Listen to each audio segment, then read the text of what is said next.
Hi friends, this is host Eric, host Talking with Famous People, and today I'm going to make a quick video called The Ideal Federal Government by Type.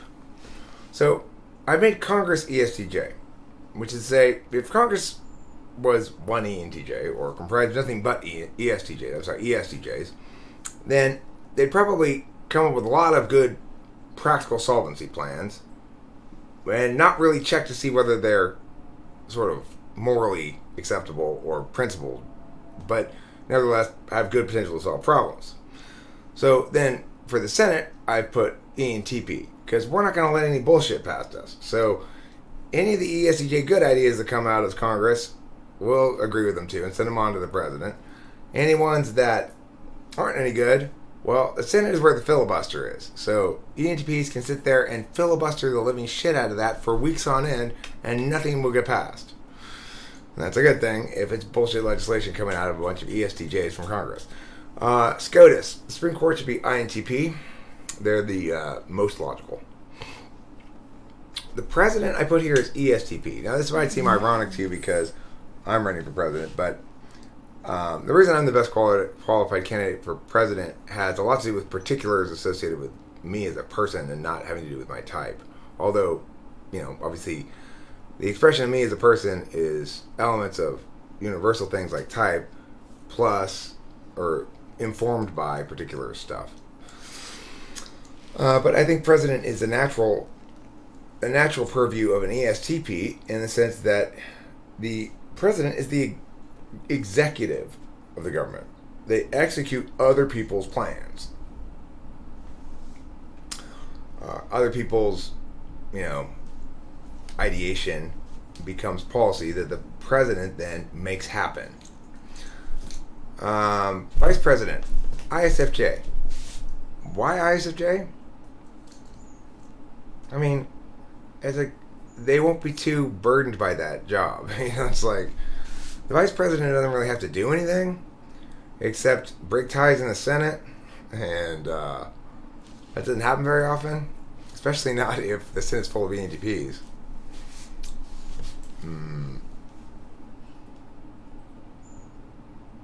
Maybe if you had 100 ENTPs in the Senate, maybe there would be a lot of ties. I don't know. But the ISFJ, they can just chill and watch TV all day and stuff. They're vice president. Attorney General, INTJ. I need somebody who's both logical. When I'm president, although not in this government, but when I'm president, I need somebody who's both logical and effective in dealing with making case law impacts through the Attorney General's office. And INTJ is exactly that. Press Secretary, ENFJ. They are there to sell the ESTP president's vision to the country. Secretary of State, INFJ. They are there to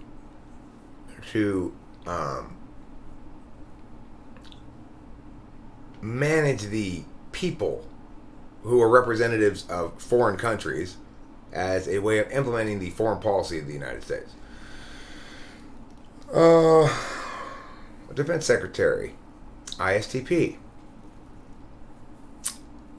If you're going to go to war or you're going to engage the army in something, you want an ISTP who wants a clear path and plan going forward, who's not subject to mission creep, and who's not very compassionate.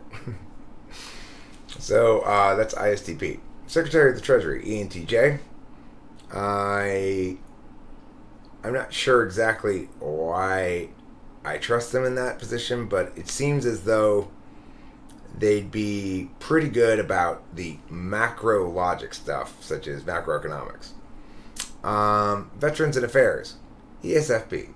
If you need, for Veterans Affairs, it's reasonable to have an illogical, passionate advocate, just as those soldiers are engaged in the quintessential example of an illogical, passionate advocacy when they actually go to war. What I mean by illogical is it's not logic, it's force. It's not justifications. It's you can't continue to persist in meow when I've killed you. So there you go. So it's perfect for TI poll work. Housing and Urban Development, ISFP. It seems like the sort of boring ass, but potentially, although I'm not sure the federal government really should have anything at all to do with housing and urban development, but they are a department, so, it's very boring, but potentially very important to actual human beings. And so that seems like an appropriate area for ISFP TE. It doesn't require a whole lot of TE because probably they're implementing more than they are creating housing and urban development policies. It doesn't require a lot of ideation because we don't need a lot of ideas about that because the federal government shouldn't be involved in it. And it's appropriate to therefore put somebody who's an FI dom because it's not going to bother them so much that they're in an illogical thing. Interior, ISTJ. Interior is the department. There are two departments in the United States federal government that deal with federal land management. 75% of the federal lands are managed by the Department of the Interior, and the Department of the Interior includes the Forest Service, national parks, and stuff like that. I think that's perfect for ISTJ. Maybe we can get Les Stroud to come down from Canada and be our Department of the Interior Secretary. Of course, the ISTJ Department of the Interior Secretary would probably be happier going out into the field than actually being out in the forest and stuff. But we all got to do our duty for 4 years. It's going to be one term when I'm president. Not that this ESTP president represents me, but regardless. Homeland Security, ENFP. Rachel told a great story about her ENFP dad, in which he was doing security. He was a security person for a stadium or something where. Super Bowl. Oh, for the Super Bowl, right? Okay, it was specifically the Super Bowl, and they had instructed him to stand at entrance X and not let anybody in without ID. It doesn't matter if they're a player or whatever, just don't let them in if they don't have ID. And a player came up to him and said, I don't have my ID, but I got to get in there. I'm a player. And Rachel's dad said, I recognize you. I know you're a player, but I was told not to let anybody in here. And you don't have ID, so I'm not letting you in. And that's what you want from an ENFP. I mean, that's appropriate for a security person, right?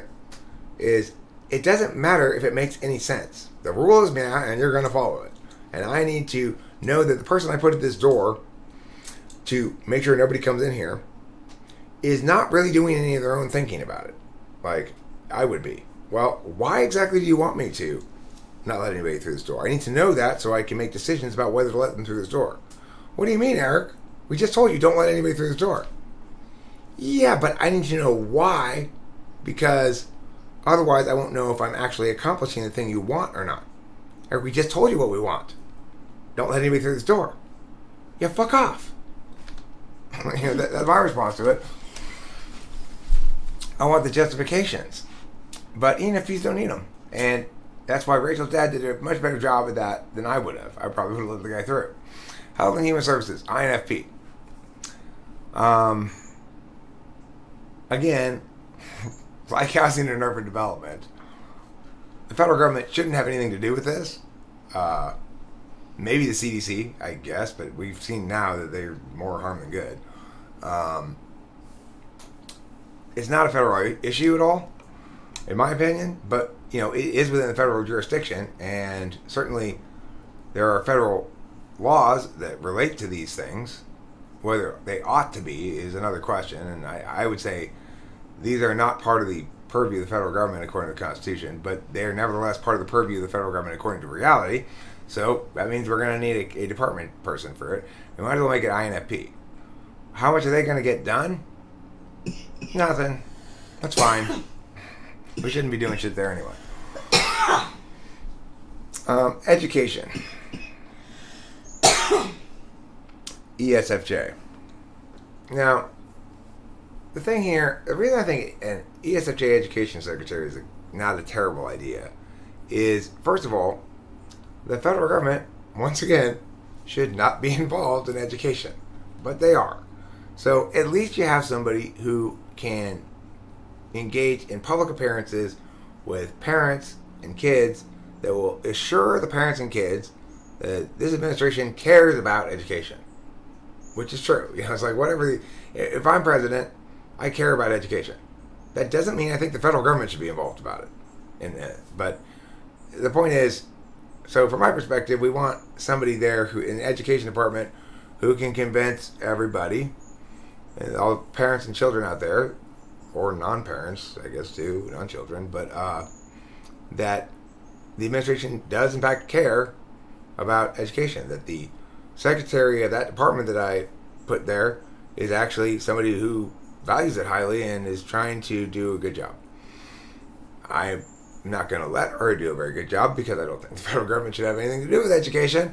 But it's important that the public see that I have done my job seriously and hired a department chair there for that is advocating her shit, you know. I don't need people all believing what I believe politically or thinking how I think politically or whatever. I don't need any of that when I'm president. I want the person to be the best person for that job. Even if I don't like that job, I'm going to try to have it done as well as possible and not be driven by an ideological bent in terms of who I appoint. So anyway, regardless, that's a secondary matter. I've segued a little bit, haven't I? I've conflated two things. I've conflated my ideal federal government with Eric's plan for what he's going to do when he's president. And I'm sorry for that. I apologize for wasting those few minutes or seconds that I did waste on that. Reducing the total NI of this video and extending this outro well beyond what it needed to be. Goodbye.